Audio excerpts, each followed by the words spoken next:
Hello, hello.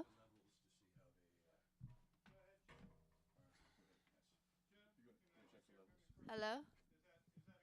Hello. Maybe a little.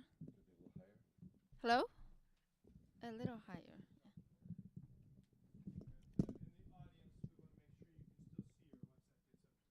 That's true.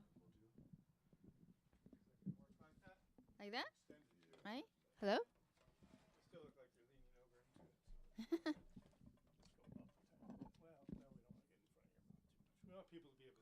Yeah. Okay.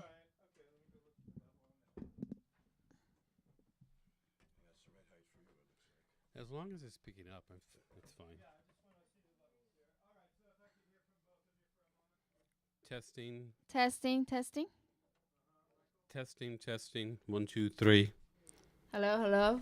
One, two, three. Come in. There was a time. Yeah. Hello, hello. Can you hear me? That sounds good, yeah. So let me say a word before we Okay. All right. get started.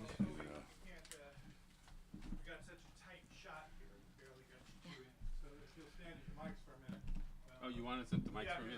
Oh. Okay. Okay. You need what? He wants us to stand at the mics. Okay. Okay. He wants us. Okay, at the you mic. want to be at the mic. Okay. The framing. Framing. I am framed. Okay, let's do it kind of like that. Okay, now I hit this record button here. Mm-hmm. Okay, I'm done. All right. You're good.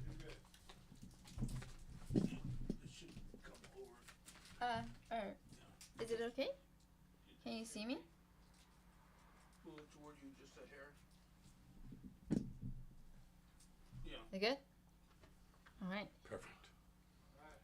All right, so let me say. Just like that. Yeah. Here. Okay. All right. Okay.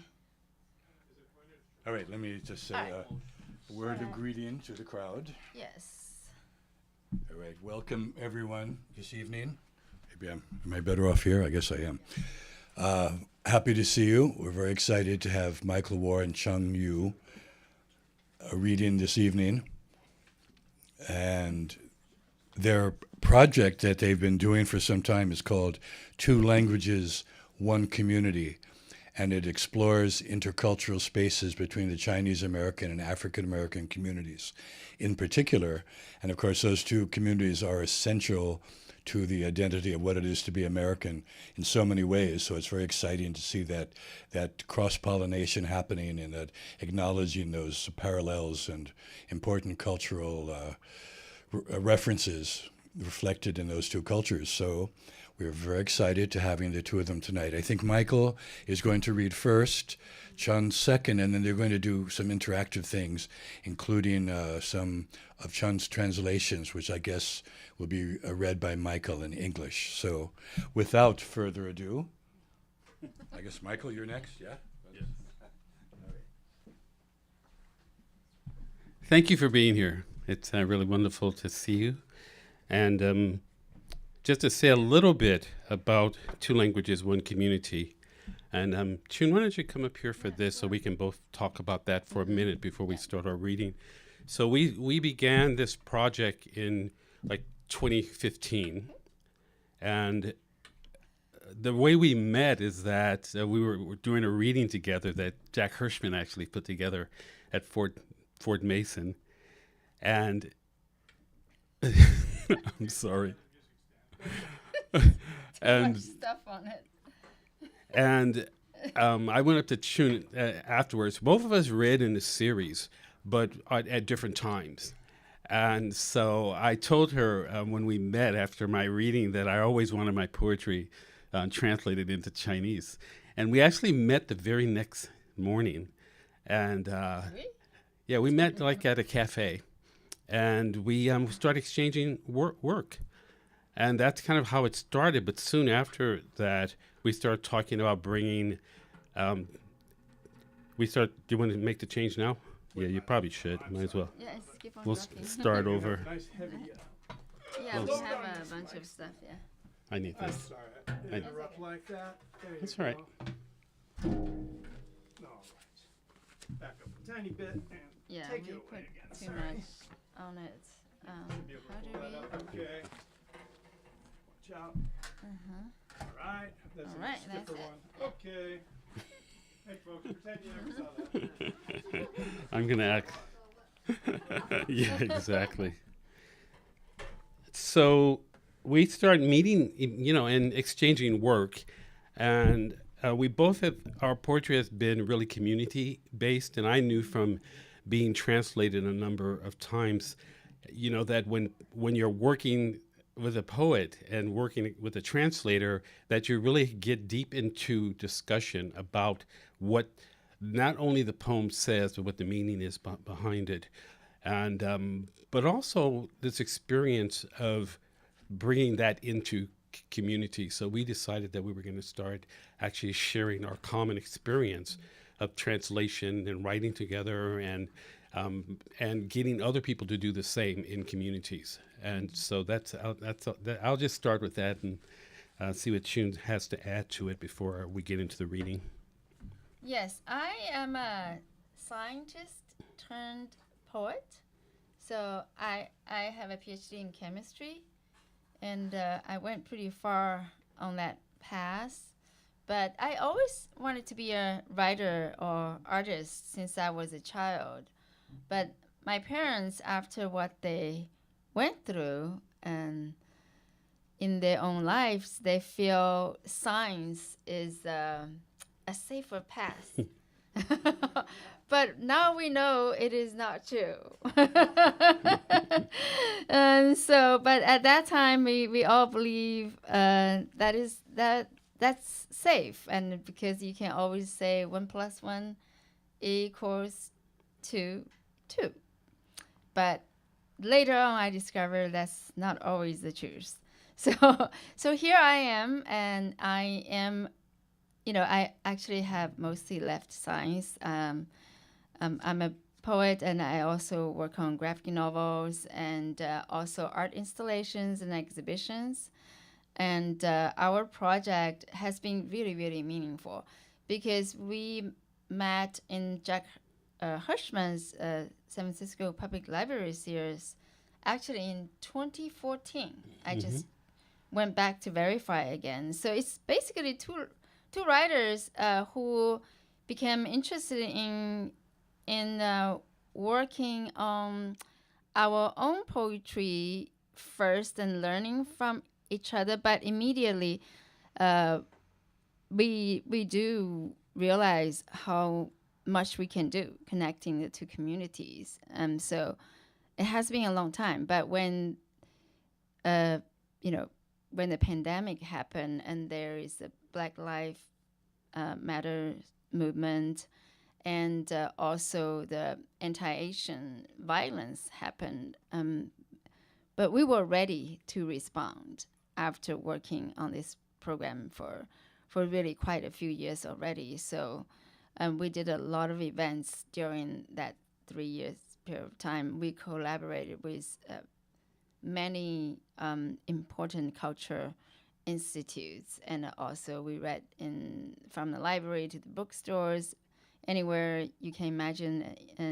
Angel Island Immigration Station, and now with my other collaborator today, we visit the U.S. the Hornet Museum in Alameda. We're going to do a permanent exhibition for Chinese American soldiers in World War II. So it has been a really very exciting journey for me coming here, without being able to imagine this incredible future that's happening right now. So yeah, this is a very important project for me with the collaboration with Michael. And yeah, I'm so glad that we're invited here to do this event. Yeah. Great. So we're gonna. So I'm gonna start off the reading. We're gonna share a little bit of what we do together, and Chun will come up and recite in the poems in Chinese. So, do you want to stay up here? Well, But we're going to alternate, right? yeah, for the first three. Okay. Is it? I'm going to read the Chinese for the first one. So for the first three poems, okay. Yeah, first three poems. Yeah. So the poems that I read tonight will be based in San Francisco, except for the first one, which is a Chicago poem, and actually I'm starting with the Chicago poem because jazz kind of flows through the veins of the Bird and Beckett bookstore, and so this poem is a jazz poem, and the title is "Hallucinating at the Velvet Lounge, Chicago." And the Velvet Lounge is like one of the top 50 rated jazz spots in the world, and so this poem comes out of a reading I did there with some musicians, and I'm going to read it from my second book, which is called The Armageddon of Funk. And as I said, the poem is hallucinating at the Velvet Lounge, and then Chun's going to read it in Chinese. When Malachi blew his horn, I dreamed of cornbread, yellow mounds with burnt edges on the velvet's culinary altar. His sharp-cut riffs morphed into squares of cornbread islands, floating in streams of warm butter, clinging to the ribs of my memory, speaking in trumpet tongues of passages and uprisings, ancient pain and good times jiving, sacred beats and blues timing, drive-by crying and signifying, an opiate inside of oppression, a cratered chunk of bacon-infused sweet potato, chicken smothered, maple pecan, custard filled, smackling, crackling, jalapeno inflamed, cornbread, the crepe of the slaves now sold at Whole Foods, in this jazz-drenched town built of golden bricks and smokestacks, billowing fumes of corn on the cob and catfish, my mind lost in music and metaphysics, reminiscing the Sunday manna served beside my mother's succotash. Right. When I translate this poem, I felt very hungry. Good, I ate dinner before I came here. So, 天鹅绒酒吧里的幻想，致马拉基汤普森。当马拉奇吹响他的号，我梦想起玉米饼，金黄带着焦边，堆积在天鹅绒酒吧美食圣坛般的舞台上。它轮廓鲜明的即兴重复段演变为玉米饼的方阵，在黄油中漂浮，攀附在我记忆的肋骨上，以小号的语调段落与起伏，古老的痛苦与好时光共跳着摇摆舞。神圣的节奏和蓝调的定时，是飞车枪击般的悲泣与无奈下的嬉闹与搞笑，还有压迫下的鸦片麻醉。填满培根、甜薯焖鸡，盖满枫糖山核桃，奶油奶黄让人直咂嘴巴的被辣椒点燃的玉米饼，奴隶的饼，在这个绝世淫逸、金色砖块砌成的城市里的全食超市出售。叠叠烟囱喷吐着玉米和鲶鱼的烟气，我的头脑迷失在音乐与形而上学中，思念着我母亲的扁豆玉米羹旁边的玉米饼，星期天的神粮美食。Thank you, Chun.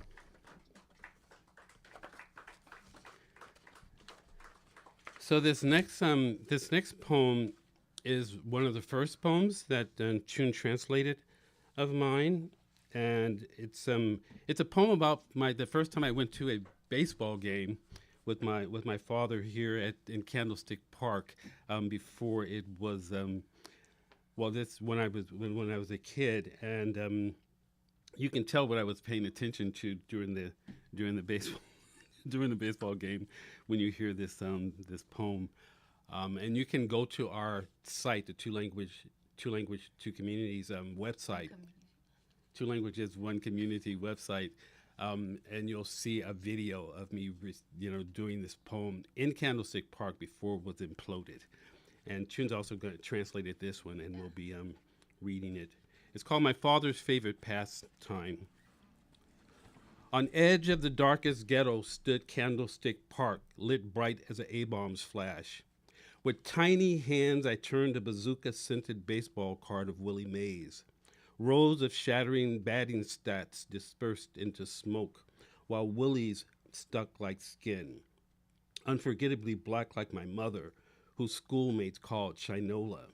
Black like her son, who Abyssinians would one day adopt as red-black. In the shadow of America's spectacle, still nothing mattered but blackness. Against the night's cruel chill, we huddled against the hawk, sipping Ghirardelli chocolate in search of baseball's hearth. Fat with peanuts and Cracker Jacks, a white man sold us something silver, shiny, wallet-shaped, wrapping it in a velvet pouch fit deep blue and fit for royalty. My father handed me the mystery, warmer than a Sunday oven, bringing mad joy to my hands. I kept that warmer for centuries in an unlocked chaotic drawer, packed with memories, junk, imagination, the blaze in its metal guts, stealing even Willie's thunder. All right, now the Chinese version. 父亲最喜爱的消遣，在最黑暗的贫民窟边上立着蜡烛台球场，像被原子弹的闪光照亮着。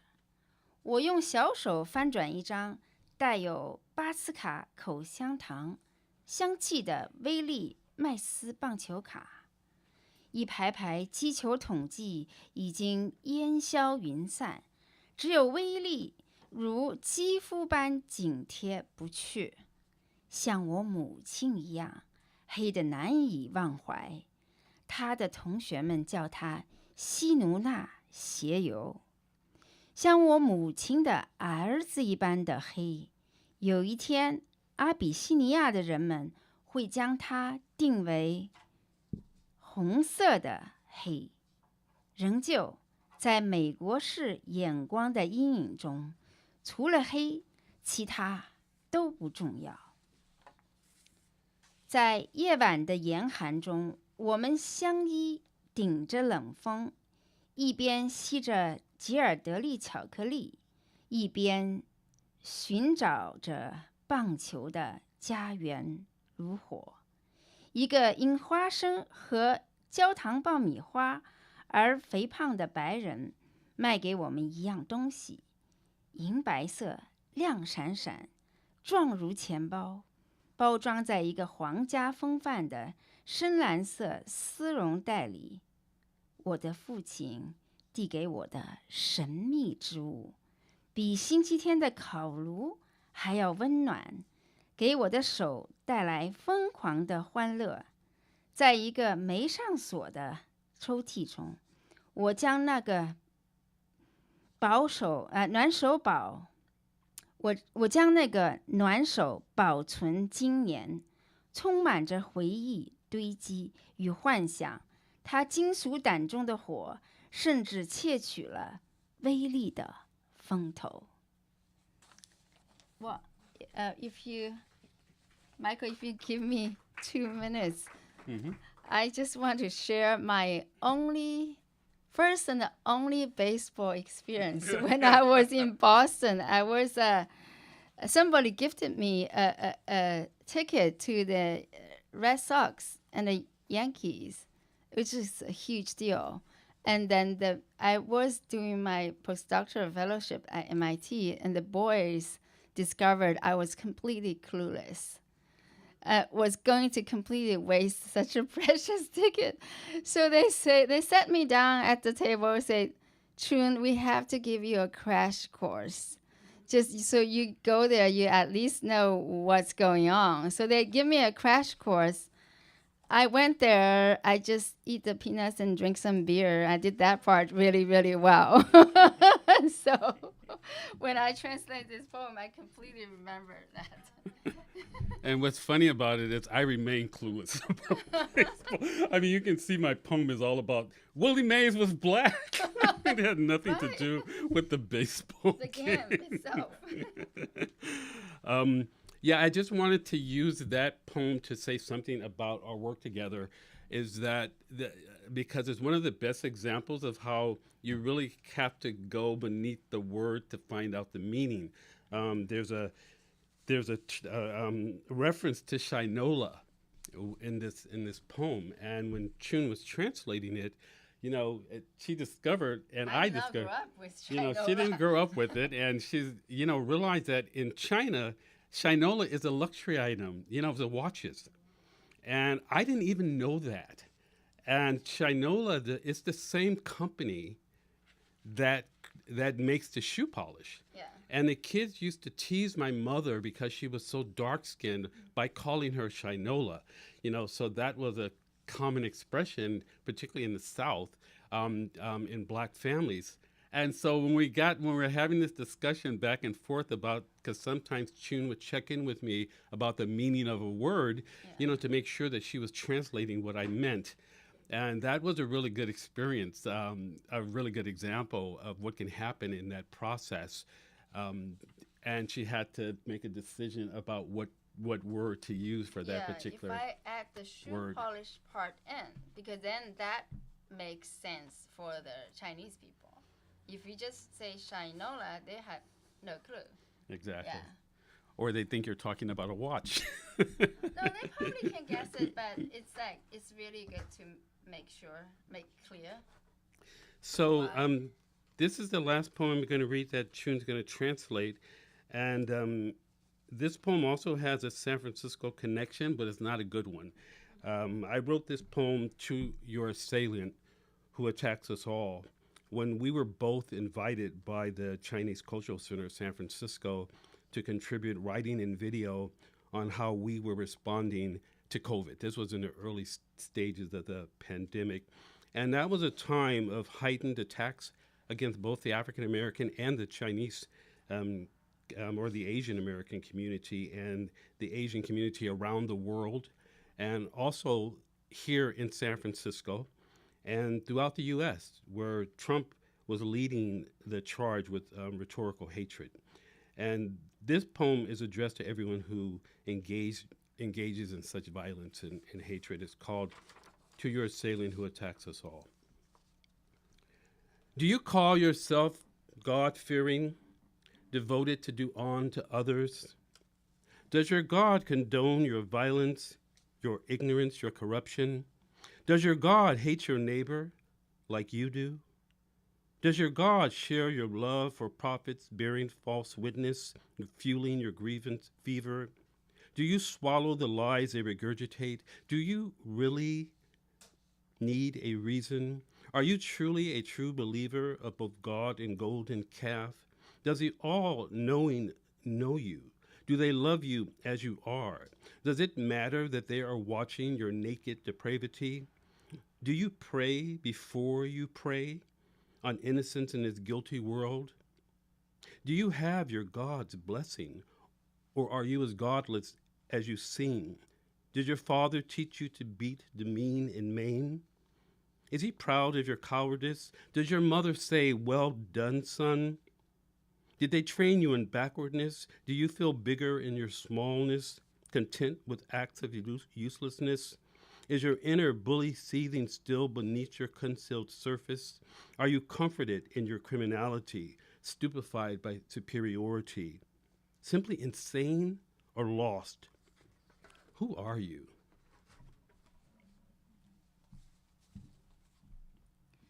致攻击你们的人，他们在攻击我们所有人。你自称敬畏上帝吗？你致力于己所不欲，勿施于人吗？你的上帝宽恕了你的暴力，你的无知，你的腐败吗？你的上帝像你这样仇恨你的邻居吗？你的上帝会认同你的带着假见证，让你的愤怒不平不断发烧的所谓的先知的爱吗？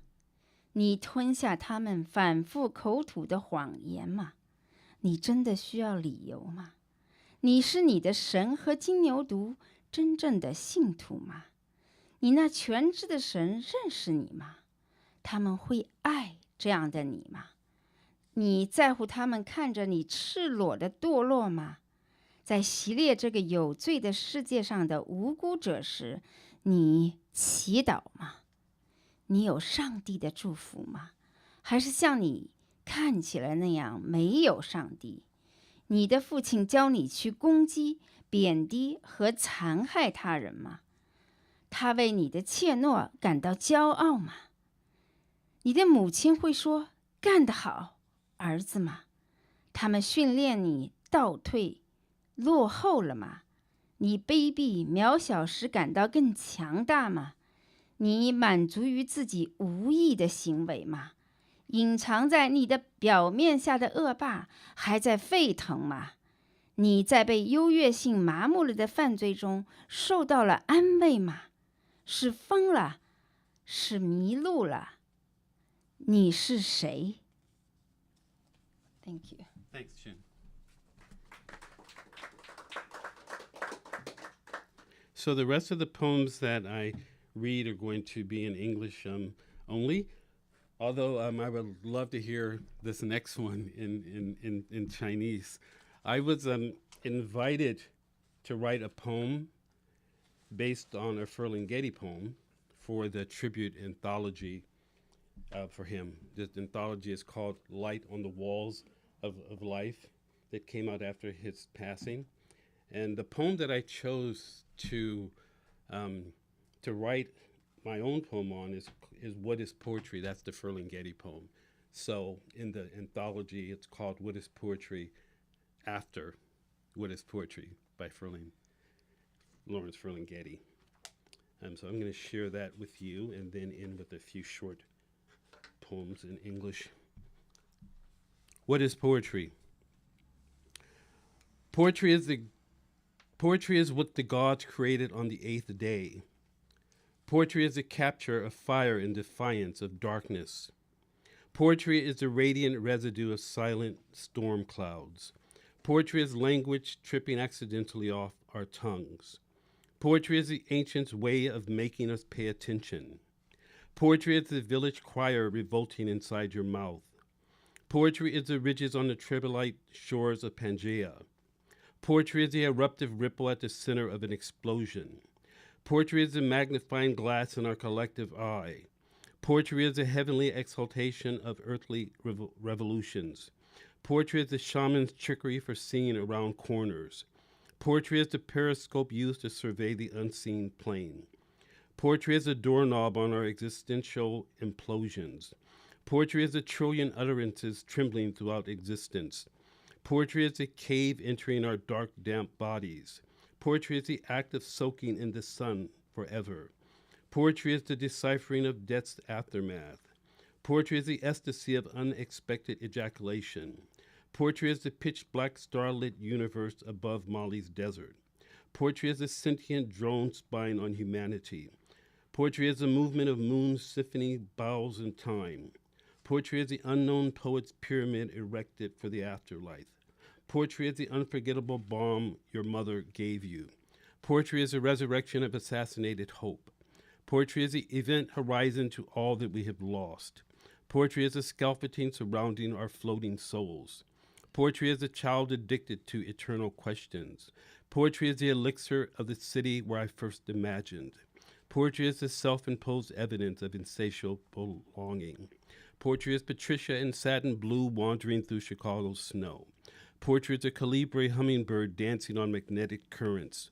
Poetry is the incessant search for another word for love. Poetry is the endless attempt to explain the inexplicable. Poetry is a molecule clinging to all atoms of art.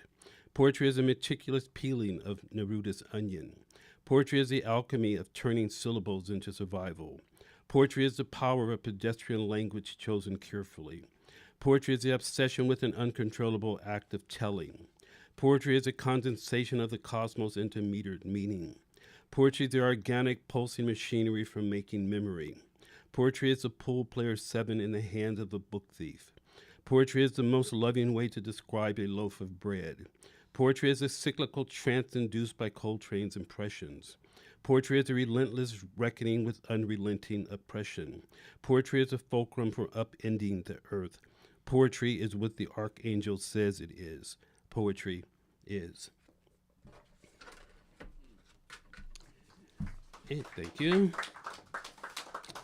And so I'm going to end with just a few samples of short poems that I've been writing, all of them capturing a moment during an actual incident in a specific space or location where I was there to click the frame or hear the currents. And I call these fragmented stills. And this is just a few of the stills from San Francisco. And these aren't published yet. Each one of the titles, references the location where it took place. So the first one is called The Bicyclist, 24th and York Street, San Francisco, outside Dynamo Donut and Coffee. A burgundy-haired woman rides toward me, bare-bottomed on her flower-speckled bike, shaven, stern, and pink all over. So I was too polite to ask her if I could take her picture, but I try to capture it as if it's a photograph. And that is the poem that kind of sparked this series. I carried that line around with me for a long time, waiting for it to evolve into a full poem. And then I realized that it had already kind of blossomed into what it was going to be, and I stopped trying to make it into a full poem, and that's what started this fragmented stills series. I'm just going to share two others. This next one is called Morning Utterances, and this one it was kind of sparked by a sound I heard. Morning Utterances, Eddie and Gulf, San Francisco, California. A leviathan's wall in the morning fog crosses Chrissy Fields, gliding above the city's most imperial hills, through the holy agitator looming outside our kitchen window. Next door or on the roof or somewhere beneath my bare feet, someone is screaming heavy metal. And this last one is still in progress. It's called Wild and Lost in the City, Gulf and Eddie, San Francisco. Manicured fingers of Jackson Square Park soothe the paws of a lonesome cougar, stalking survival through strange streets. In the moonlit background of a cloud-pierced canopy, the gilded dome of City Hall hovers, glowing like a spaced-out starship. Under the surveilling street lamp's harsh gaze, the big cat's nocturnal pacing is video-tagged. Faux sunlight glistening against its golden coat. Scenting the tracks of vanquished ancestors, it strides past still, lifeless mountains of white stone and reflective window panes where we sleep. Thank you.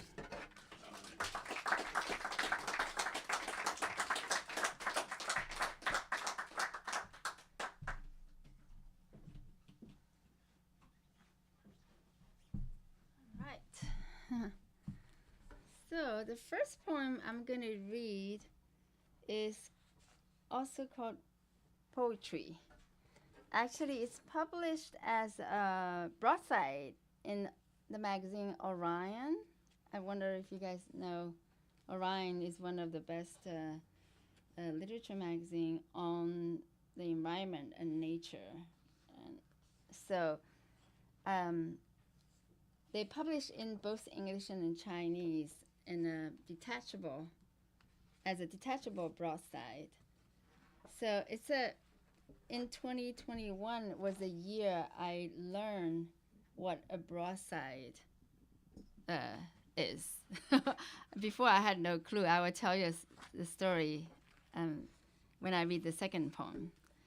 So poem is called Poetry. It's my love letter to poetry and all of the poets before us and who are here with us. Poetry. Poems are birds in the kingdoms of languages, always flying towards each other and the paradise. Poetry is a time tunnel through which you and I gaze at each other, time immemorial and now. Every year the world is breaking apart. Every year love would not end. Poetry puts death behind you, you in front of my eyes. Our faces remain the same. Poetry turns the past into now, now into the past. Our breath remain the same. When poetry loses the borders of languages, you and I fall into boundless silence. Our eyes remain the same. Together, perhaps, we hear the sound of the universe. Together, perhaps, we are in paradise. Thank you. Now the Chinese version of poetry. Many of you probably know China has a long and very important poetry culture and history. And poetry has been the main culture driving force for 3,000 years or maybe even longer. So, and writing, when I first started writing in this country, actually I wrote in English. My first book is called Little Green, growing up during the Chinese Cultural Revolution. And when I wrote that book, and I feel the freedom of writing in another language because I didn't have 10 teachers standing over my shoulder saying, hey, and this way and that way. So I'm like, I'm a foreigner and I'm a scientist. I do whatever I want. I broke the rules. So it was like a really beautiful, innocent experience. And so the book was published by Simon Schuster, and it's actually my first book. I feel really very fortunate. But then in recent years, I returned to writing in my native language, Chinese language. And it's such a distilled language and with such a long poetry history.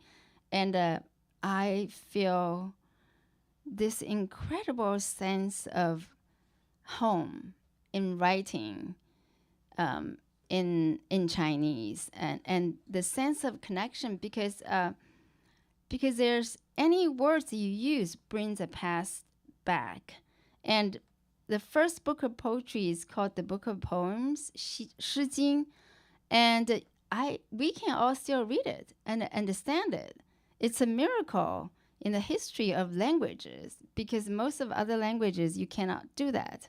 But for me, a poem came from 3,000 years ago. I have this very straight connection, and that's also one of the reasons I wrote this poem. So I give you the poem in Chinese.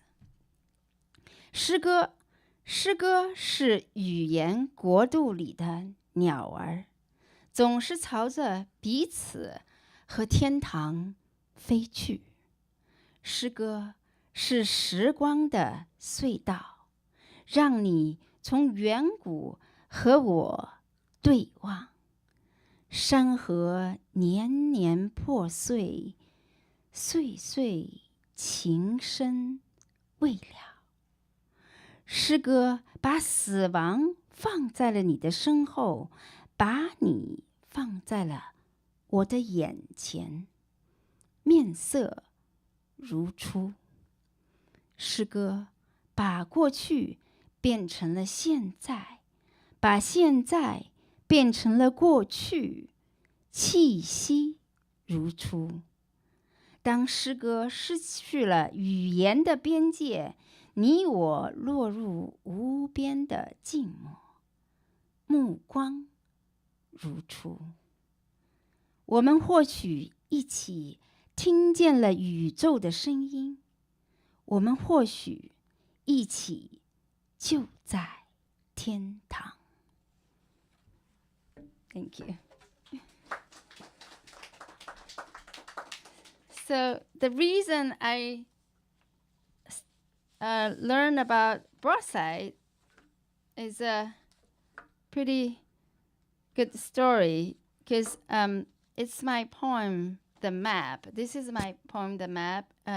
This is a production by our legendary Aryan Press.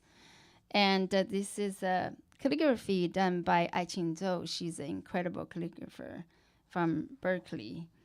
And I wrote this poem, The Map, for my parents because whenever I go home, even after college, and I go home whenever I stayed with my parents, they want to, when I head out, they want to know where I was going every time. So my father will always hurry and bring out a map, and they will be hovering over it. Both of them say, my family nickname is Little Green. They say, Little Green, just point out where on this map you are going to, even just a few blocks away. And as I was traveling the world, if they heard my plan, they always want to know where I was exactly going. And so that image was so deep in my heart, I knew there was a poem there. So I wrote this poem for them. But my mother had a series of strokes in 2019, before the pandemic. So I rushed home, and I was lucky that one of the oldest Chinese newspaper called Xinhua Daily publishes this poem in Chinese. Actually, I brought the newspaper with the poem to my mom's bedside in the hospital. She could no longer speak, but I showed her the poem. I read it to her.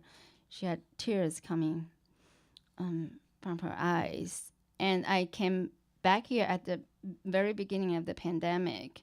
And then close to Father's Day, the public library, Kim Shuk's Poem of the Day series, she published it in both English and Chinese. And then the editor from Susan Bright of Aryan Press then saw the poem, and they were looking for a poem because we are right in the middle of the pandemic in 2021. And they wanted to find a poem to be dedicated to the 2021 graduates and their family and teachers, and to everybody who endured the pandemic. So I'm incredibly honored. And I did not know them. She reached out to me through the website, and she said, we want to do a broadside.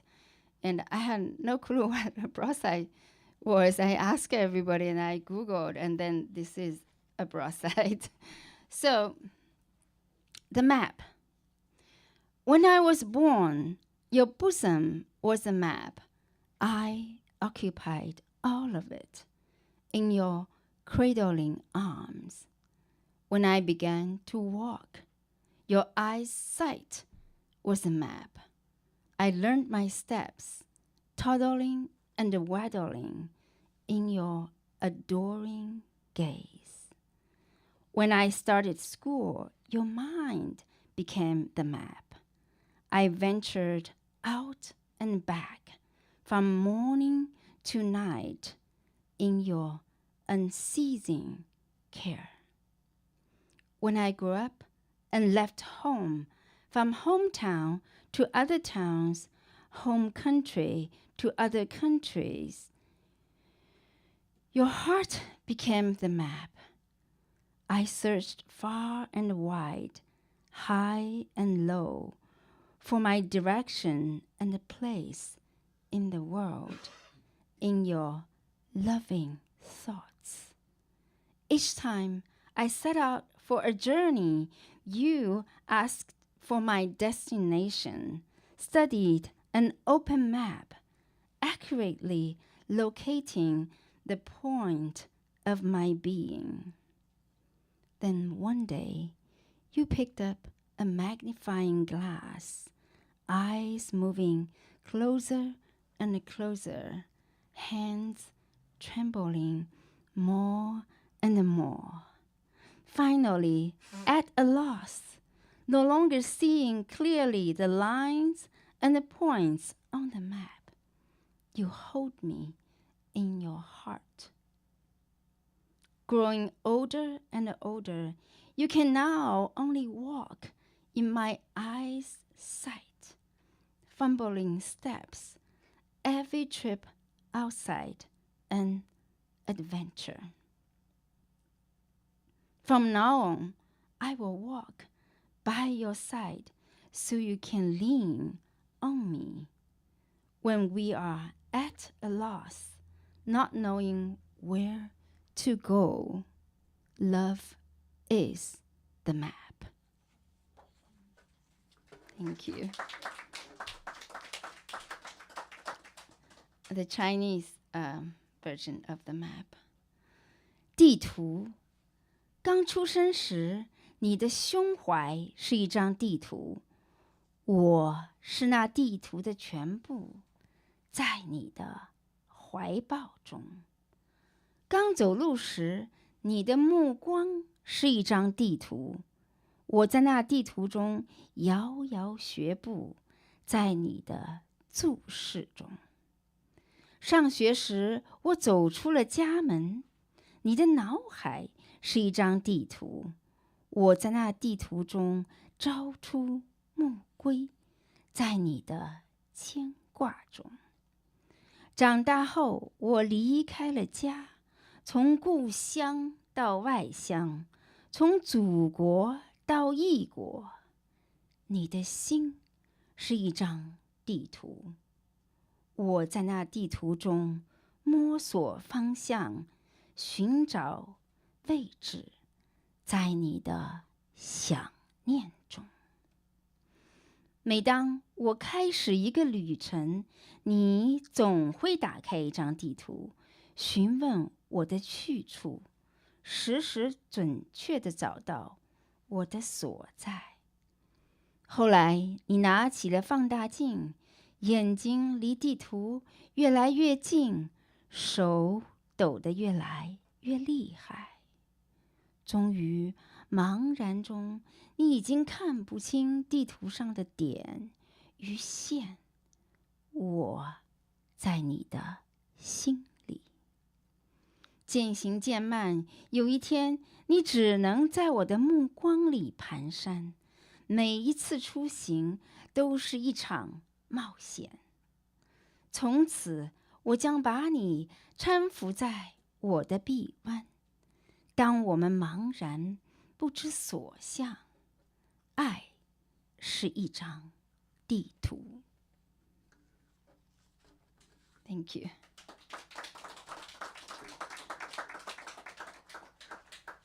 So now I like to read a poem because I talked about my being a scientist.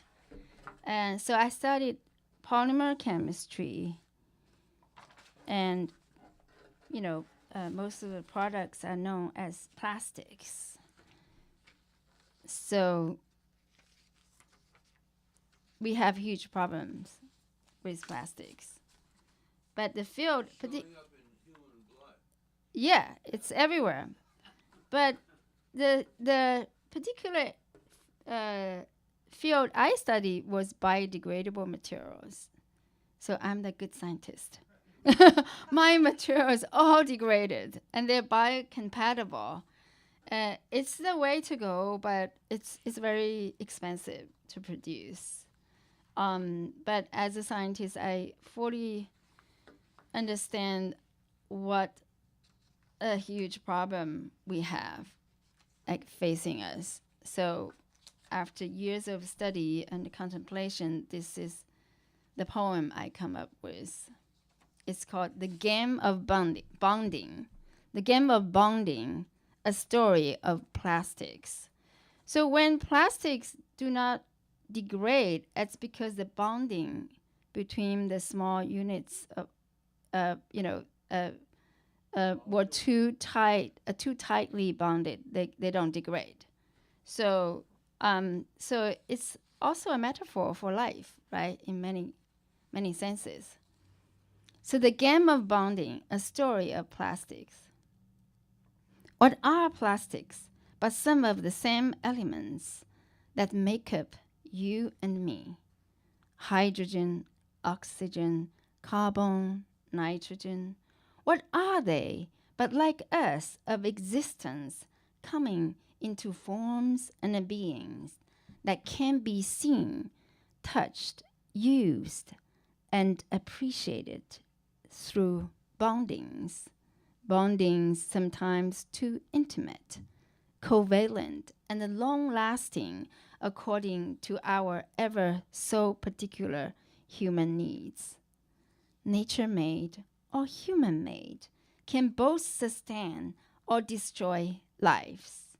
But in essence, as matter, there's no increase, no decrease, no creation, no elimination, as the Heart Sutra says, and as the physical law reveals. Thus, no liking or hating shall be applied. The human, curious child of nature, discovers a small secret, designs a game, and plays it too far. Now we have waves that are human-made, of plastics, of covalent bondings, coming into being for a few seconds or hours or days or years of usage, then discarded to form waves of sheets, chunks, chips, fibers, beads, and particles of waste of covalent bondings on top of the land, on bottom of the ocean, in the air we breathe, in the water we drink, in a small bird's stomach, in a young mother's breasts, in the blood vein's micrometer stream, in the surfer's giant 100-foot wave, on top of the highest Himalaya peak, on the bottom of the deepest Mariana Trench. We are nature's failed students, punished by our mistake of not being able to learn the total truth before trying our hands on alchemy, because we thought and think we can, because we sold our soul to the devil who says, yes, yes, you can, without mentioning the consequences of our actions. The devil is nothing but the partial truth, which is what we know and always insist as total truth. What makes anything evil often is our inability to bear the consequences. Yet, in nature's time, God's eyes, everything is degradable, including the consequence itself. Buddha says, all are emptiness. They are not born, they do not cease, they are not defiled, they are not undefiled. They have no increase, they have no decrease. Jesus says, love your enemy. your enemy is yourself. Lao Tzu says, all is one. The plastic is you. You are the plastic. We must all bond, degrade, rebound, and redegrade into and away from each other at a rate mutually acceptable, with an understanding of consequences and our abilities to bear them. And then we can say to each other, I apologize, I thank you, and I love you. Thank you. Thank you. I have Chinese version of this poem, but I will skip it because the time, I don't think we have too much time left. So I will just share one other poem. That will be the last one from me. So when I was a child, growing up in China, China was very isolated from the rest of the world. And I never met a foreigner in my childhood. But Black history was taught in schools. So I learned about it when I was very young. And children always want to imagine how other children were like, right, when they make a connection. So I knew the Black people here worked in the cotton fields. And for a big part of my childhood, I was brought up by my grandmother, my mother's mother, because of the whole revolutionary thing. My father was sent to work in the field away from us. My mom was teaching in a country school. I mean, she had, she was raising 3 kids. It was so many families I knew were split. Were just like ordered to go to different places. So all of our grandparents showed up, to rescue us. So it's a very common experience, but I love my grandmother dearly. And her house in the countryside was, for certain seasons, were surrounded by cotton fields. So I followed her into the fields. So then I could imagine these little Black kids. They were picking cottons, right? That I understood, but I also understood what they were going through when I learned about their history. So cotton. All I could think of was little Black hands picking, and picking snow white cotton. When I was a child, learning about your people's fate on the other side of the ocean in a winter classroom with no heating, my country, red and deep in revolution, isolated from the world. I heard slavery, a term ancient and distant, re-denounced in the land where I sat with frozen toes, trembling with indignation and yearning for justice, the original shan, the pure goodness at the heart of a child, revolution or not, red, Black, or other. I had never met a child of another color. All I could think of was little Black faces smiling like blooming cotton flowers, bursting warmth in a summer harvest.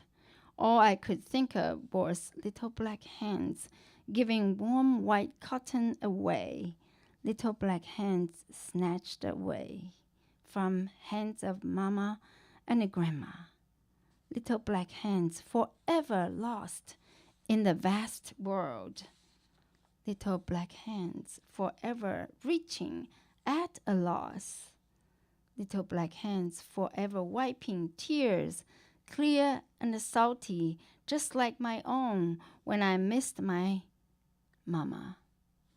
As I snuggled next to my grandma under an ancient oil lamp, her hands roughened from cotton picking for the ism and the revolution, which we must all love and give everything to, stitching and cushioning shoes night after night with a few handfuls of cotton rationed to her and a long thread she spun with a wooden spindle, spinning since the beginning of the time and the memory to keep my feet warm. Little black hands, where was your cotton? Where was your thread? Where were your mama and your grandma? I had never met a child of another color. When I learned your history as a child, all I could feel was your ocean of tears flooding into the yellow sea, rushing the shore 100 miles away. Thank you.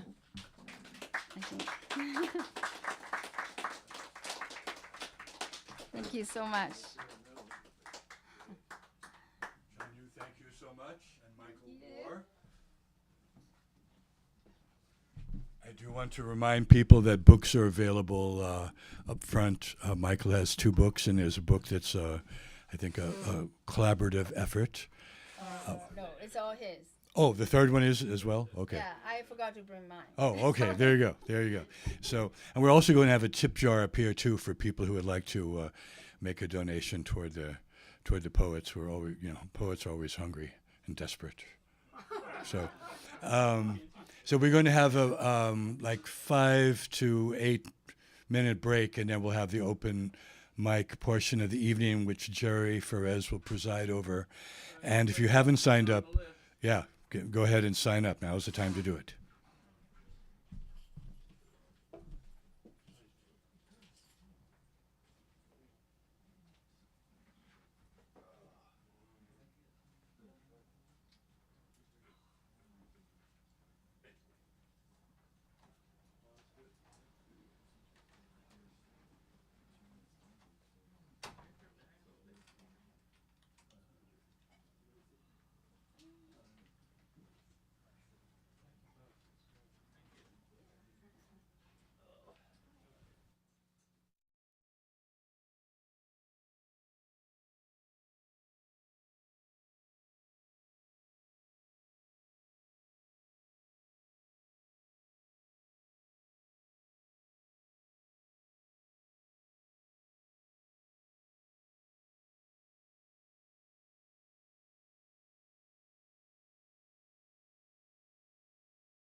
just a vague recollection. I'm just gonna like freelance at this point.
No, that's okay.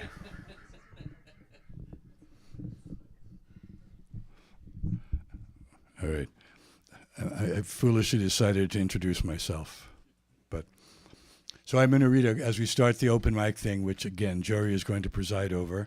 And I trust everyone who would like to read is signed up to read. So I'm going to read a couple of little things. This is entitled Nature Lover.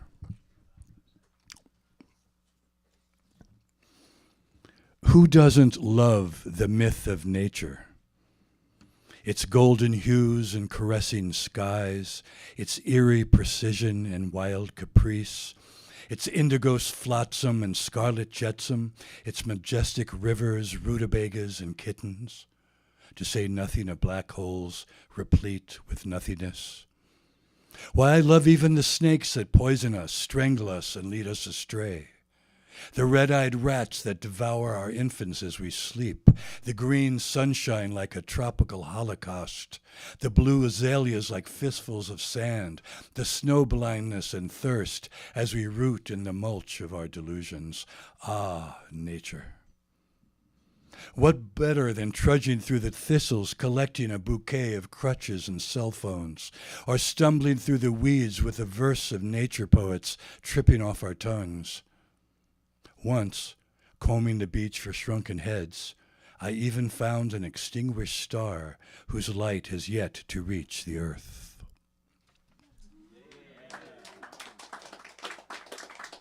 Now, you know I'm a nature lover. You know I'm a nature lover. So don't take it too seriously. Everybody calm down.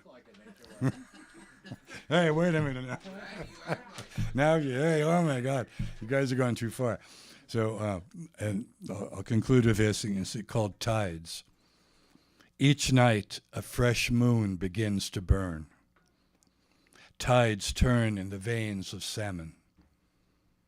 Where it joins the Klamath, the river Styx is lit by eels. Thanks.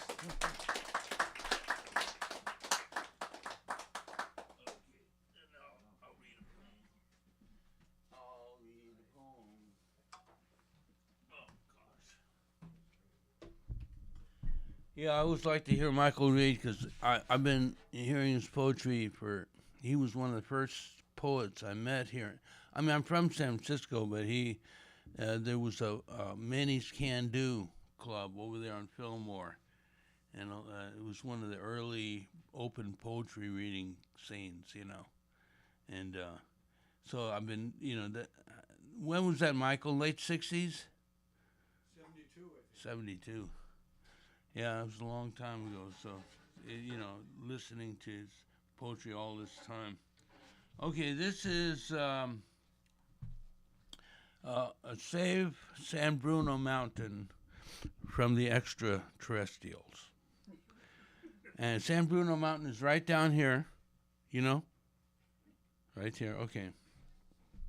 They're here in the guise of ordinary people, just plain folk, landing on sacred ground, San Bruno Mountain, above Brisbane, California, a suburb just south of San Francisco. A mountain where we can still catch a glimpse of what all of northern coastal California must have been ecologically. This is where the Endangered Species Act was born, that said to protect the species, you have to protect its habitat.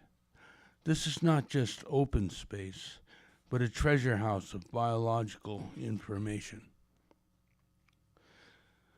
This is not a fantasy of collective paranoia. It's real.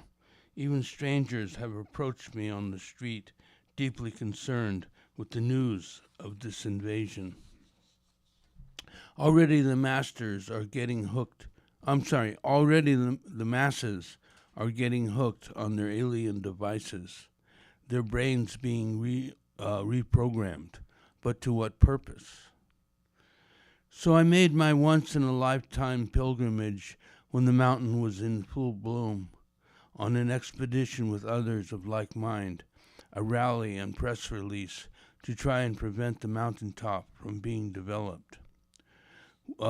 We even exposed a plan by the developers to dump cement there, which they otherwise couldn't sell, claiming they were going to build a school, a lie which would have ended up flooding all the towns at the foot of the mountain.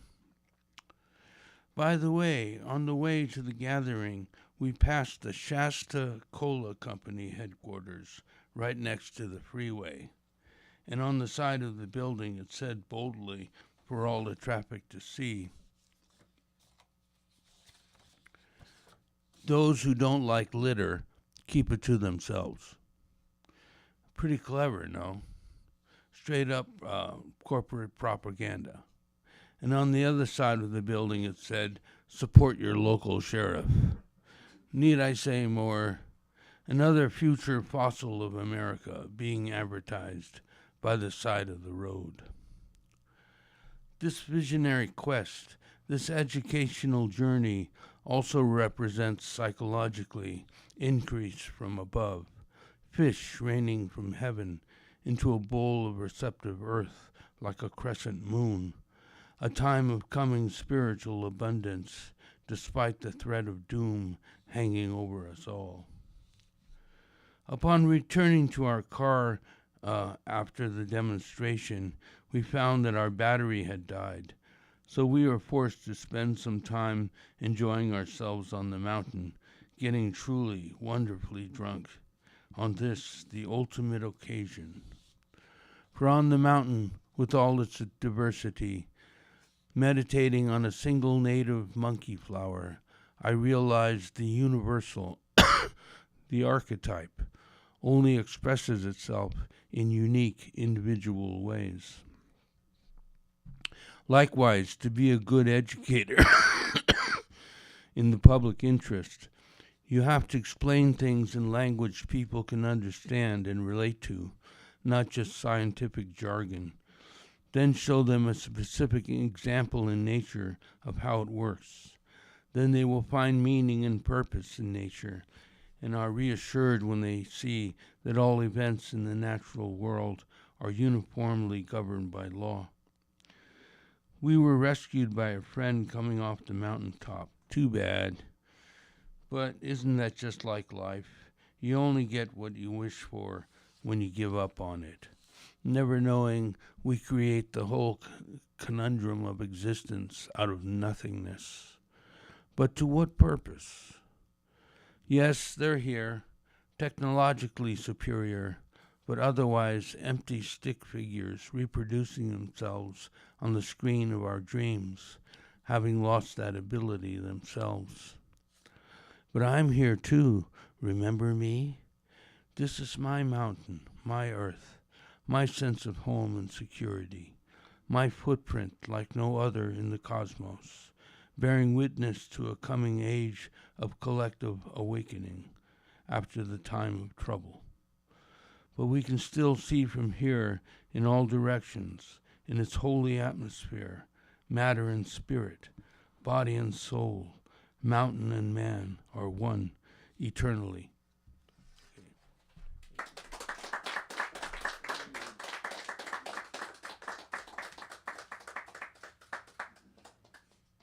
So we've got six,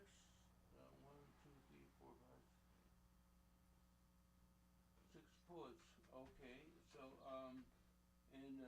as far as how long you have to read, well, I'll be right here. I'll tell you. But anyway, so first we have Marisa. Oh, here we go.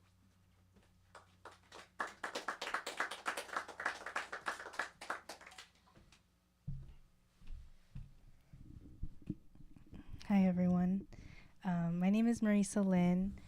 I grew up in Minnesota, but I came to the Bay Area for college. And it was a really different experience for me coming to California. I think that was when I first started to learn more about the history of Asian Americans and also specifically the Chinese community too. And so I came across a book called Ghosts of Gold Mountain, which is about the Chinese workers that helped to build the Transcontinental Railroad on the western side of the United States, and how it was, a massive undertaking, really helped to advance the American economy, but at the same time, there's a lot of exploitation and suffering that happened with these workers. And there is a fact that stood out to me, which is that there's no existing letter or diary or memoir or any sort of written documentation by the workers themselves. And I found that just really, really telling. And so I wrote a poem sort of inspired by that, in the voice and what I imagine to be, voices of these workers. So this is called Unwritten. Our search for gold became a railroad. Its tracks, miles of feet studding desert and mountains, white men mistake for salvation. But we know a rock takes no prisoners. A boulder, a fist, born again and again, christened by each blast, blackened shards in our blood. How night is always teeth tasting iron, and snow kills like silk around the neck. Our stomachs collapsing like tunnels, the way our names blend into one. Coolie, chink, eastern snake begging for work. Our wages paid in accidents and what civilization leaves behind. Ashes, tools, missing sons, no proof of distress but blisters and memory. Yet even these will fade. What do you call a history that omits It's sorrow when there's nothing left but tracks. Thank you.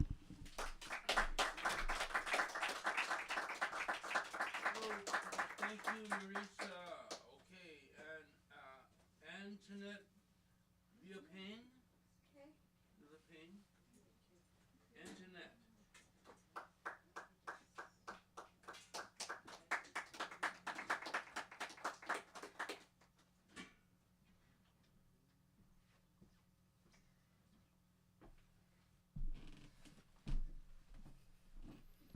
Hi.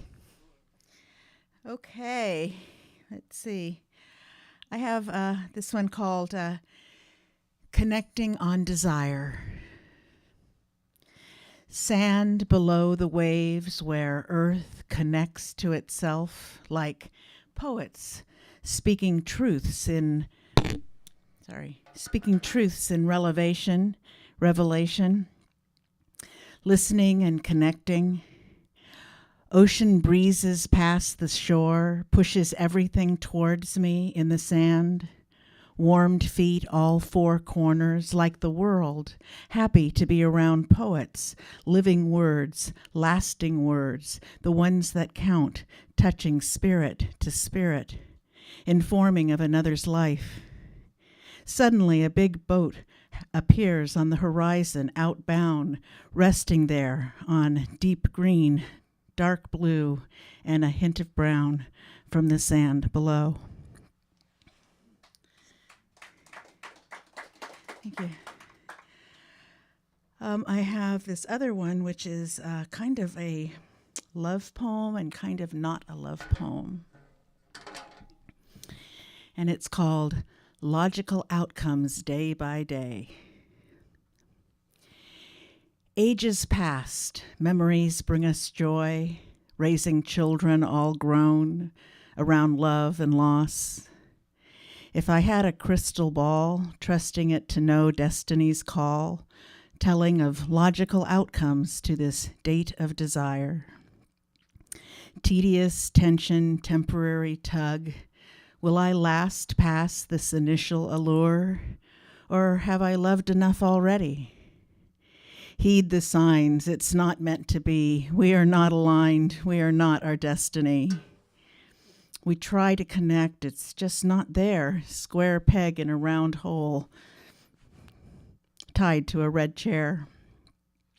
Yet loss abides in my mind. I can let it go, trusting in what's unknown, making space for us to grow.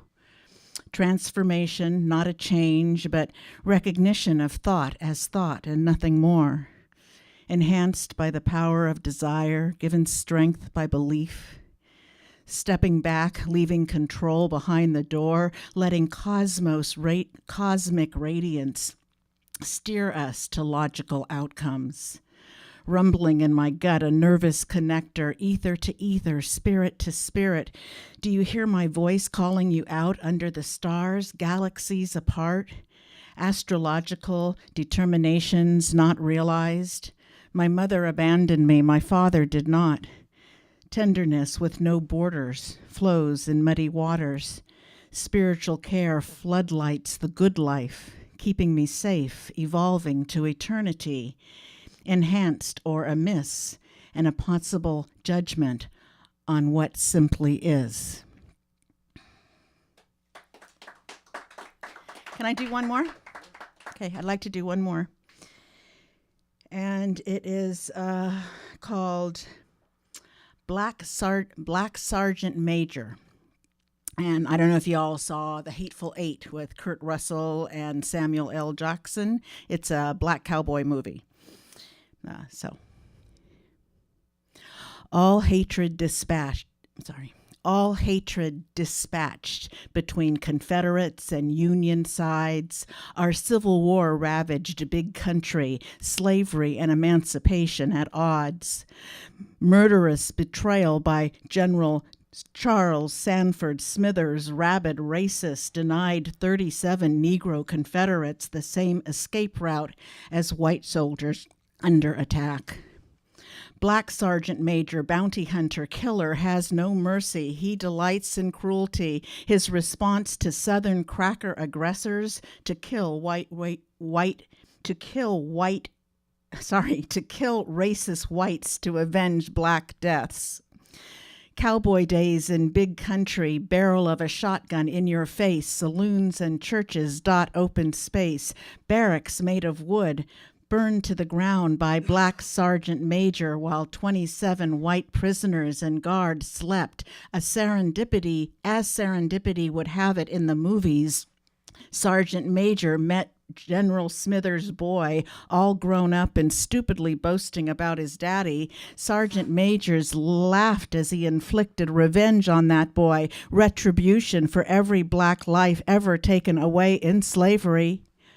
150 years later, Juneteenth, a modern-day holiday, celebration for freedom, emancipation, a declaration of racial wrongs acknowledged. Oppression of black and brown people lives on past history or what's seen in movies.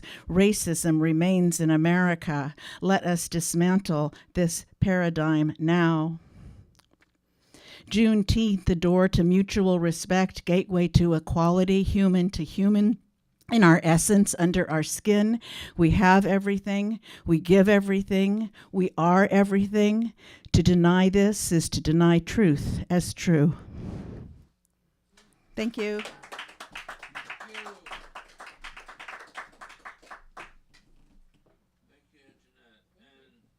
Milo Johnson.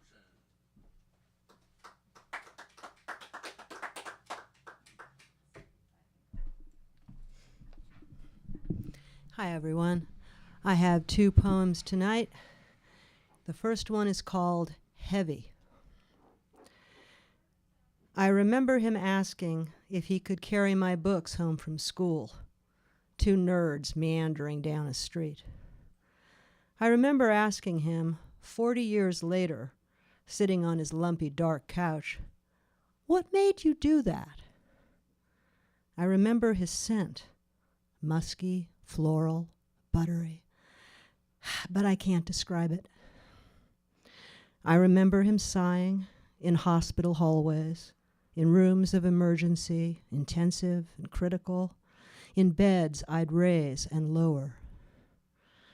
I remember holding his eyelids down until they stayed shut. He was cooling off, hadn't been gone for more than 20 minutes. Yeah. At home. Yeah, in his own bed. I remember a floating feeling after he answered me, back on the lumpy dark couch, because they looked heavy.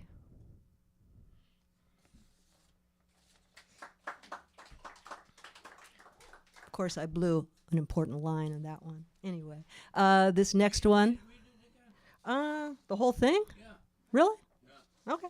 All right. Thank you. Heavy. I remember him asking if he could carry my books home from school. 2 nerds meandering down a street. I remember asking him, 40 years later, sitting on his lumpy dark couch, "What made you do that?" I remember his scent, musky, floral, buttery, but I can't describe it. I remember him sighing in hospital hallways, in rooms of emergency, intensive and critical, in beds I'd raise and lower. I remember holding his eyelids down until they stayed shut. He was cooling off, hadn't been gone for more than 20 minutes, at home, yeah, in his own bed. I remember a floating feeling after he answered me, back on the lumpy dark couch, because they looked heavy. Thank you. And this next one I wrote about 33 years ago. And it's called 30 Years Old in Amsterdam for Bob. Our mornings broke like soft gold running bright over the plates, rolling round town, creaking in funny axles. And when we turned sideways at night, we were invisible. Thank you. Okay, now my old friends John and David. Right? John Daniel. I'm sorry. John Daniel. John Daniel. I'm sorry. But I'm the guy with two first names. Okay. Either way. All right. I thought it said that.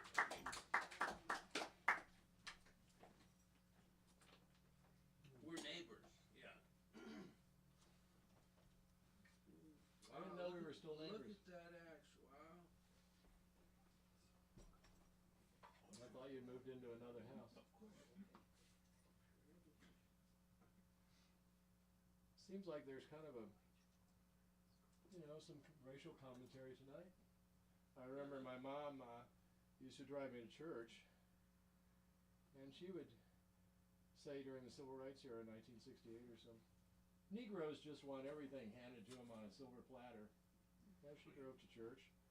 But when I went away to school to Emory, I was taught to play pool by an African-American bull dyke, Salome Hayward, who was my mentor, and she was a law student, I was an undergrad.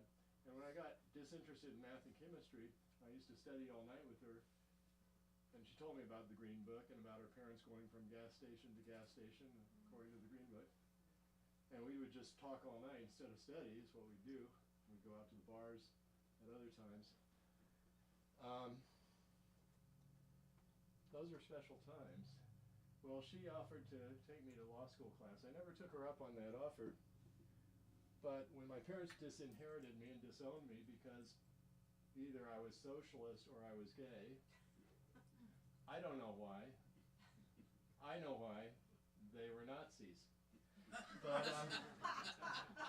and they gave their $7 million to my adopted sister and her children. I call them the take the money and shuns. It's like Woody Allen's Take the Money and Run, only sadder.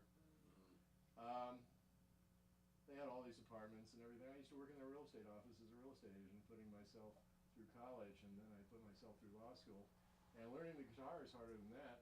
They wouldn't let me play the guitar because Mom never played her guitar, but Dad was like punching me in the chest, wanting you not to touch Mom's guitar. And so I went to the piano, I was taking lessons, and he said, either you play what's on that sheet music or you play nothing at all. So I took the saxophone, and in 1969, they came out with the front page article. And it was Halloween of 1969, of all things. What a perfect time for the gay issue. The first time on Time magazine, the homosexual. And later, after it sat there for a long time, I asked Mom, what's a homosexual? I didn't know what sex was. I'd been raped at age 11, but I didn't know what sex was. And she said, well, they're disgusting people who do terrible things. I'm not going to tell you what. Well, when Mr. Schwab, my saxophone teacher, who was a buddy, came out, he said, well, I'm a homosexual and I'm okay. So I thought I'd win the argument. Well, Mr. Schwab's a homosexual, I told Mom, and he's okay. She fired his ass and sold my saxophone. She died in 2017, and my dad died in 2019. Mom had once told me, we got into a racial argument, and she said, well, the Ku Klux Klan was only invented to keep white women from getting raped. And I said, where the fuck did you, I didn't say the fuck to her, but I mean, it's like, where the fuck did you hear that? She goes, when I was a little girl, my mom took me to a wonderful movie called Birth of a Nation. And I went, I heard that's like the most racist movie ever made. She goes, well, I'm sure that's what your liberal sources would tell you. Anyway, thank you, Salome Hayward. Thank you, Jerry, for helping get me through the age of AIDS. Going to the open mics at Sacred Grounds. I was his ride. Now I'm not driving, I'm riding a bike. And you're still my ride. All right. And I'm an undetectable viral load, as is my partner, and it looks like we'll live normal lifespans now. But Sacred Grounds, reading with the old beat poets, and including Eldridge Cleaver, who sadly became a Republican. Yeah, I remember. Yeah, he used to come. Yeah. So yeah, we had some times, and Jerry helped get me through that. hanging around with the live band too, did too, and he said, one of the band member leaders said, if you ever want a $1,000 guitar for $500, buy a Seagull. And they're made in Canada and they're really great. So I bought a couple when Mom and Dad died, 2017 and 2019. I bought 2 guitars, a piano, a Roland 88 keyboard piano, and I bought now 4 saxophones. I've started with this one. This one's a cheap one. And the thumb screw fell off, and so I went to the pilgrimage out to Lee Sax Works and saw a Mark VI there. Anyway, I started making good enough sounds growing up with a low self-esteem. I started making good enough sounds on this cheap saxophone made in Taiwan that I thought, well, I deserve a more expensive saxophone. I deserve a professional level saxophone. So I have 2 altos and 2 tenors now, and they sound really good in our little chapel for the arts. My partner's a large-scale painter. I guess I was a size queen. But anyway, Jerry knows where we live, and you're invited over anytime, especially on the 15th, their 15th wedding anniversary, although we've been together 39 years and we're now in our 40th year together. And it looks like we'll keep on going. So I was thinking of Mom, and I was thinking of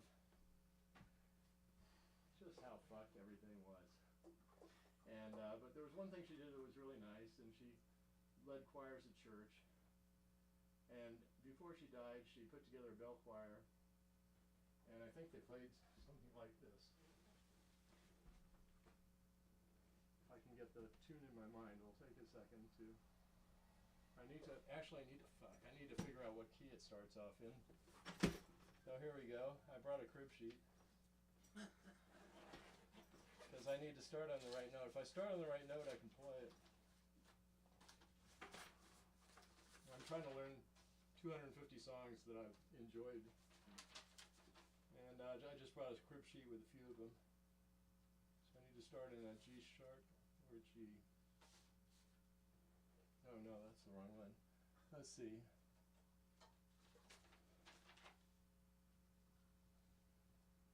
God, I'm out of here. Yeah, I know, I can't remember. I'm looking for it. Oh, there it is. Start with an A. Okay. Start with an A. So I did go to law school. I put myself through Hastings, and I'll tell you what, learning the guitar is harder than putting myself through law school.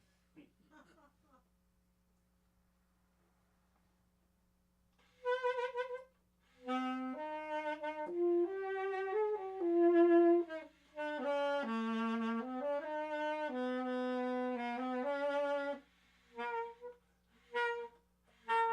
gotta stand up. Can I sit on this? Yes, sir.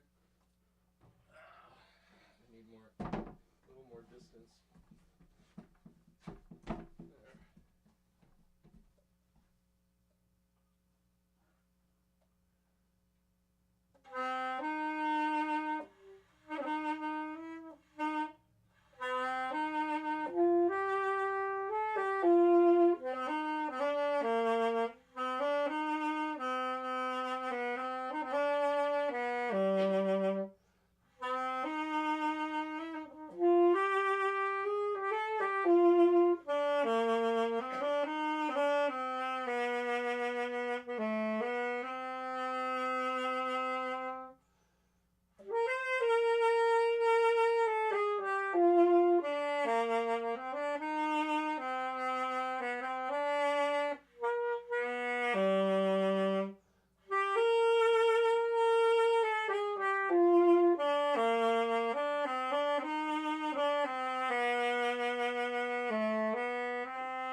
Socialism. And I'm a socialist, and very left-wing, maybe to the left of Bernie Sanders, although when Chuck and I met Bernie Sanders in 2014, alone in a room in a union hall, helping plan his campaign, we were standing on either side of him, and I can't remember. Let's see, I was on the left as I faced the photo, so I was on his right, and you were on his left. Is that not true? Feeling his shoulder, feeling the burn. And he was asking me, should I run as an independent or a social, or as an independent or a Green Party socialist like you are? I was like, run as a Democrat. We want you to win. Yeah, right. So I'd like to do a socialist anthem. Let's see if I can get the song in my head.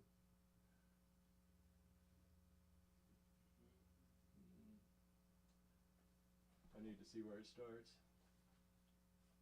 That's the one that starts with a G sharp or G sharp.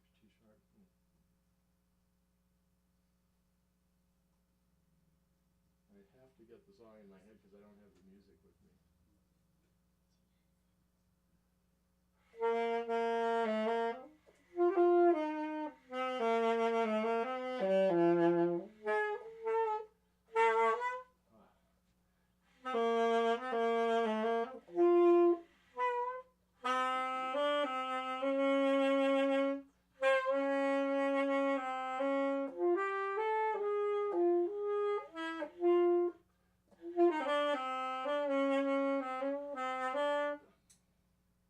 Excuse me.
Sorry, I forgot all the sharps and flats. I don't have the music in front of me. Okay. Sounds like you did.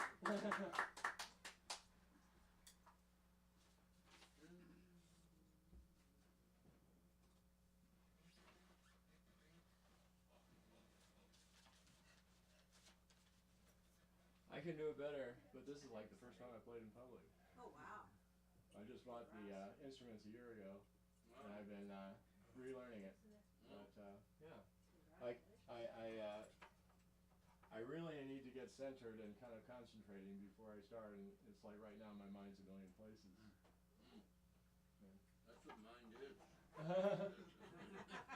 Well, that's a socialist anthem. It's about Mary Poppins, who came into a dysfunctional family, something we can identify with. And she created an uproar because the father gave the children tuppence to go deposit it in the bank. He was Mr. Banks, he worked in the bank. And the British rewrote it as a stage play and rewrote it for adults in 2008 when we saw it in London, traveling before we died of AIDS. And anyway, it was just a wonderfully done stage play made into a British product, and they got rid of a lot of Disney shit doing so. And Mr. Banks wanted to deposit the tuppence in the bank, and Mary Poppins came in and fucked everything up, and she said, you know, there's a little old lady sitting on the steps of St. Paul's selling birdseed for tuppence a bag, and instead of depositing the money in the bank, you could do something useful, feed the birds. Okay, thank you, John.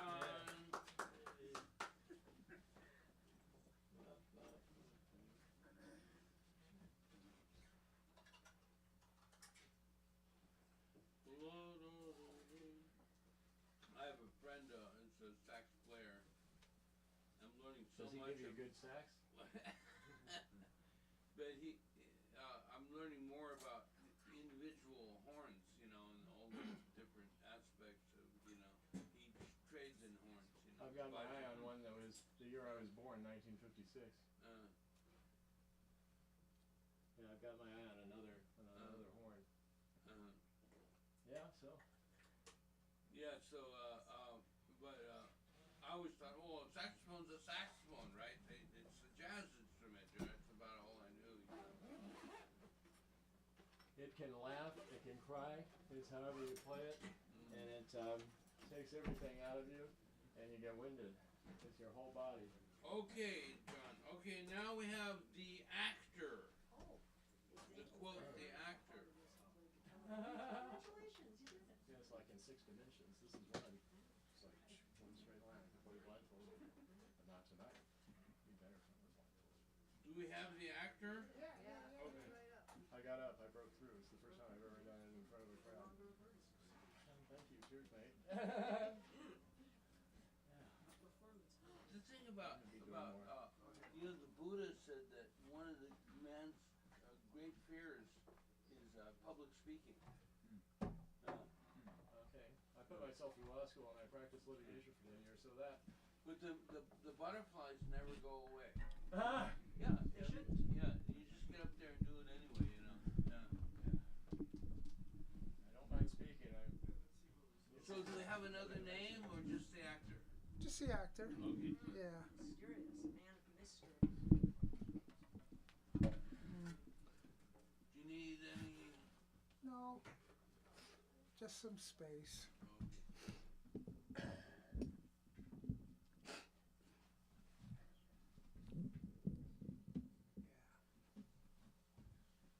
Hi, everybody. Yeah, I got a couple of monologues. And they're Okay, not- you know when it's too long, a monologue, right? Sure. Okay. Sure. All right. I can tell you that they're together. They're Okay. 4 minutes. Okay. Yeah. Okay.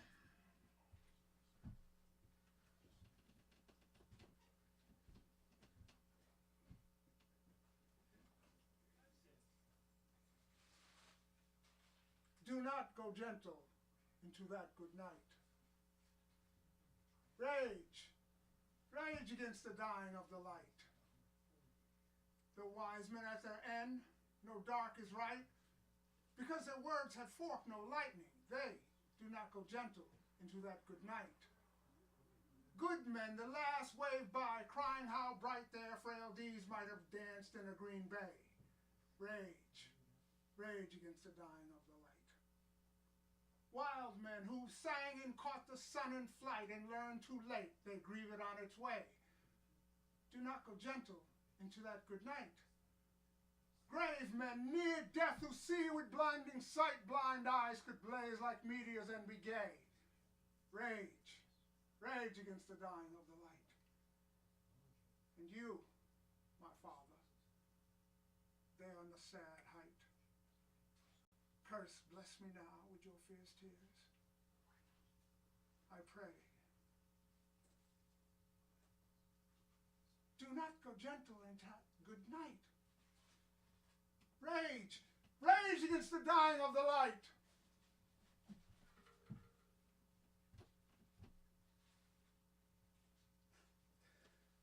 Do you really think we'll find a desert in the well? Are you hiding a well? I took him in my arms and set out walking once more. To me, it seemed that I was carrying a very fragile treasure. To me, it seemed that there was nothing more fragile on all the earth. In the moonlight, I looked at his pale forehead, his closed eyes, his locks of hair that tumbled in the wind. And I said to myself, what I see here is nothing but a shell. What is most important is invisible. what moved me so deeply about this little man, this little prince, was his loyalty to a flower. The image of a rose that shone through his whole being like the flame of a lamp, even while he slept. And I felt him to be more fragile still, as if he himself were a flame that might be extinguished by a little puff of wind. I carried him until I could not take another step. And then, just as he said, from out of nowhere, like a miracle, look. Thank you.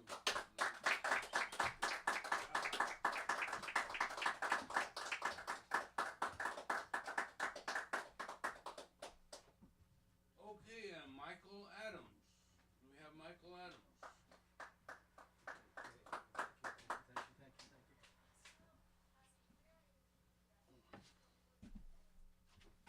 You need those mics? Probably so.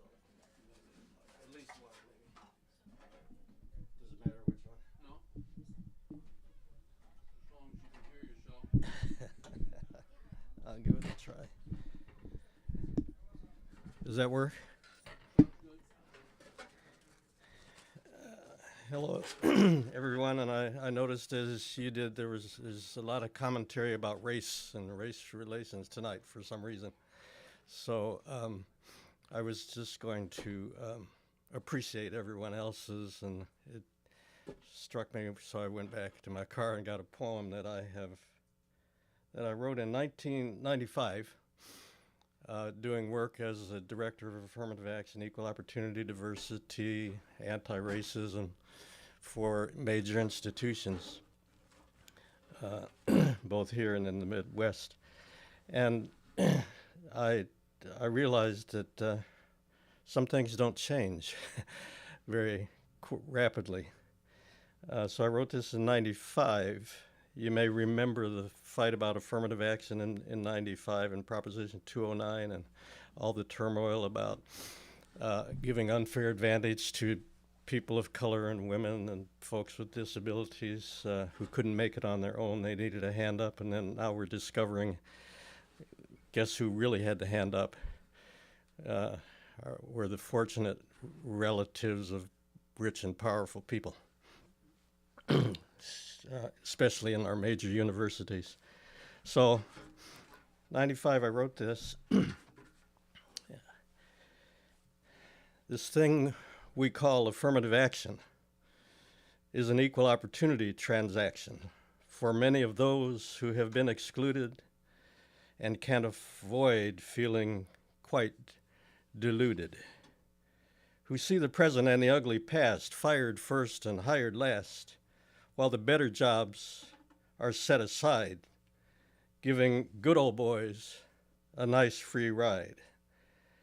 The American way is segregation. Wherever you go throughout the nation, your skin and gender are all wrong. Should know by now you don't belong. This America is a European nation. You darkies are just here on vacation. Go fix yourself and do what's right. Be male and Christian, straight and white. Now take your welfare with a smile, or go to prison for a while. Oh no, you'll never be qualified, so accept it and be mollified. Disabled? Well, you must be crazy. Too slow, too weak, too sick, too lazy. What a terrible burden you've become. We don't need you, you're too damn dumb. What's your name? Are you a Jew? Born-again Nazis looking for you. You have no place to run and hide. The plan for you is genocide. The angry white male is such an enigma, says affirmative action will give us a stigma, but grandfather rights are his contradiction, inherited privilege, is fact, not fiction. They export the jobs. Is that a threat? Paying peanuts for third world sweat? They tell us quota is a dirty word, but they don't know what we have heard. A quota here, a quota there. Foreign trade must be more fair. Food in Europe, cars in Japan. They fight for quotas wherever they can. Quotas for latest computer chips, quotas for rice and airline trips, while their answer to diversity is moving jobs across the sea. Set-asides for guns and tanks. Pentagon says many thanks. But we're supposed to understand unemployment ain't life grand. Can't speak the language, religion not right, ethnic cleansing is coming tonight. English is godly and God is white, keep your culture out of sight. Guns for the ghetto, not library books. Is the barrio full of bilingual crooks? Native Americans want more reparations. Better stop talking like sovereign nations. Asian American, American Asian had better learn the proper persuasion. Not enough to be good in science. Be careful about your foreign alliance. Greeks and Iranians, Arabs and Serbs, do you think you can hide out in the suburbs? You speak with slightly accented tongue. Beware when they notice. They'll kill your young. Women, oh women, they never did doubt you. Their kitchens and bedrooms cannot do without you. But equal pay and jobs and power would really destroy such a delicate flower. Don't waste your time with references. There will be no special preferences. For you, we have a strong glass ceiling to give weak men that superior feeling. The Ku Klux Klan is on the rise. Cowardly terrorists in disguise. Skinheads at least will show their faces as they call for war among the races. Republican Party is filled with elation, leading the way to resegregation. Democrats want us to see things aren't as bad as they could be. They say they'll treat us as one kind if we will just be colorblind. Beware of what they really say. We'll still be different shades of gray. Lesbians, gays, repent of your sin. Change your life and learn to fit in. Black is bad and white is good. Aryan militias in the neighborhood. America, the potential melting pot. Fire went out before it got hot. Now we sip from a bitter brew. Me for me and you for you. Never the two shall meet, it seems, until we resurrect our dreams. Are we finished? Are we lost? Class war forever? What's the cost? So we insist on more opportunity. All these jobs aren't their property. Their exclusive past has lost its attraction. The remedy still is affirmative action. We'll keep this force in forward motion till freight trains fly across the ocean, till all of us can pay the rent, and we elect a dark woman president. Now take your message to the street, raise your fists and march your feet, by car, by bus, by train, by boat. Register and vote. The good old boys have had their way. Diversity is here to stay. As sure as the sun lights up the moon, America is coming soon. Affirmative action provides a chance for all of us to join the dance. Thank you.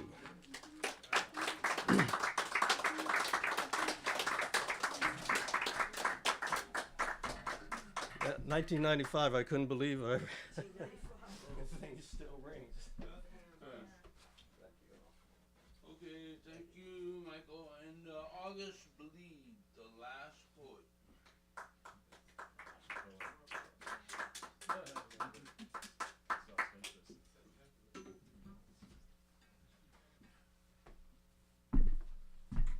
Good evening, everyone. My name is August Bleed. I represent Bleed Incorporated, where selling art is like tying your ego to a leash and walking it like a dog. I'd like to read two small pieces.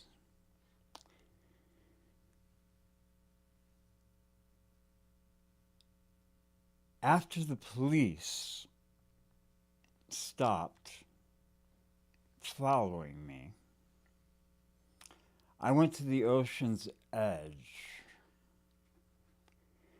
where seals bobbed like driftwood from wrecked ships. I still can't decide who I was that day.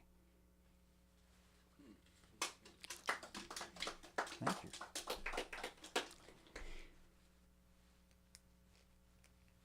A friend of mine wrote a review of this poem recently, and I think that's what I'll call the poems. He said it was Weeping Windows was the name of his article. The windows were undressed like the sky on a starlit night. So one whispers at midnight, unintentionally, not wishing to disturb, but merely join the crickets in the psalm-giving grass.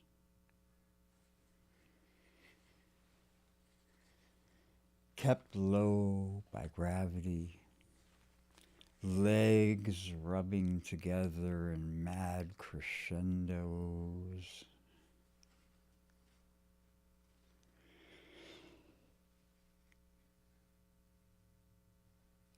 They were ransoming the silence in their orchestrations.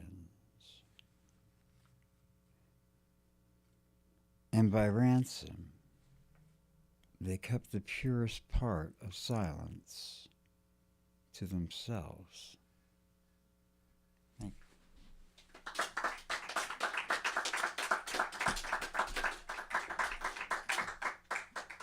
Thanks, August. Okay, well, that's it, folks. We'll see you here next